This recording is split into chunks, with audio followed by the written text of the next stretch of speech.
I mean, where are we at with this? Where are we at with it? Well, have United shot themselves in the foot by pricing Lingard out of a move this summer?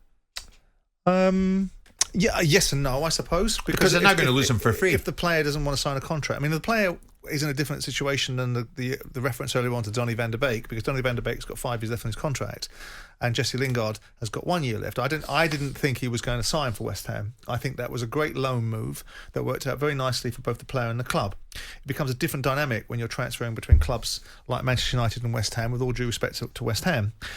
The situation for Jesse Lingard is he can ask a question of will he get in the team at United, and the answer will be if you perform well, and then it goes back to the player, and there's no guarantees to anybody. No one get guaranteed. I expect maybe Ronaldo will be the exception.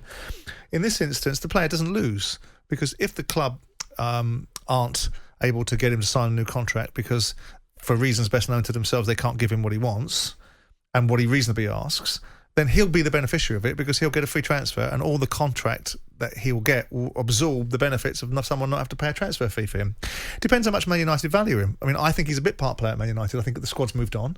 I think it moves into the same sort of argument as Daniel James. Daniel James was signed when there was a particular agenda at United. He hasn't fulfilled it. He hasn't been good enough. So he gets shipped out for 30 million quid to Leeds, because Leeds are a level below Manchester United.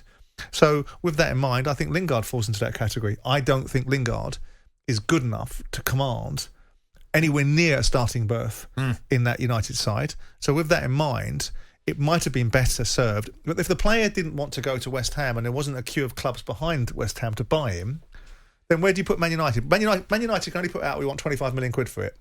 If someone comes in and offers 10 and Lingard wants to go, then Lingard walks into the manager's office and says, come on, we've got to find somewhere in the middle of this, because ultimately 25 for a player out of contract in a year's time isn't realistic money, unless, of course, you're PSG. Then £220 million for a player out of contract in a year's time is not realistic money either. But by the same token, I just think it's one of those situations where he's not good enough. He's caught in a sort of purgatory. He's not good enough to demand a space at Manchester United, which he ideally would like.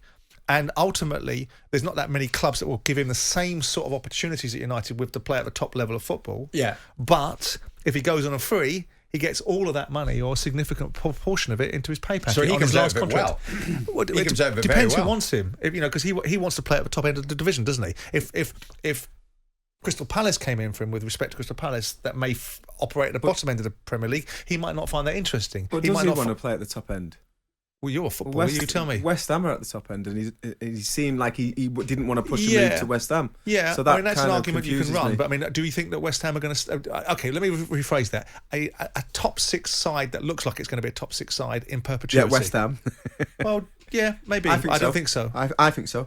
Just for me, it strikes me as odd, Trevor, that there was a big fanfare that Lingard stays. He stays because Ollie says, no, he's not going to West Ham. He's not going anywhere. He stays. And then we hear he hasn't signed a new deal. Well, I think the proof of the pudding will be if he doesn't get given them assurances and signs a new deal. Then for me, that says that he's not as ambitious as I'd like him to be. But what assurance is going to be given as a player? You walk in and say, I want to play. You'll get an opportunity to play based upon your performance. You're never going to get that assurance. So you mentioned, and that's why it's you mentioned Cristiano. Cristiano will get them assurances. 5 years left. So but the principle still applies. So he can't do anything. He's got 5 years left. No, I'm not going to give you an assurance. Sit down, shut up. You've got 5 years to go. Jesse Lingard, and you're not going to go on a free at any time soon. So you'll go when we choose you to. Whereas Lingard is different. Lingard is a ticking clock that goes down now, and all that happens is every day it drops down by X amount of hundreds of thousands of pounds. Where Lingard is like Van der Beek probably doesn't have that conversation for another 2 years, is he? Correct. I wouldn't say disappointed. I'm slightly confused that he didn't want to take the West Ham job for permanent and sign for them. He was loved there. He was the main man. He played one time for Manchester United in 2021. He played 16 for West Ham. Got double-figure goals. Got himself back in the England squad. Why would you not want to be in that environment? Loved by the fans, loved by his teammates, the coaching staff. Maybe geography. Maybe London doesn't suit him. Yeah, maybe. And listen, we understand they're signing one of the best players in the world, Cristiano Ronaldo. He might want to be part of that. He might still back himself to get amongst that with that kind of Well, we'll see company. if he features, Trevor. It's as simple as that. We'll see if the decision works out well for him and whether or not he features at United.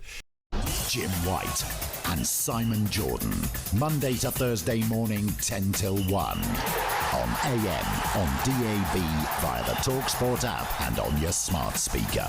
talkSPORT.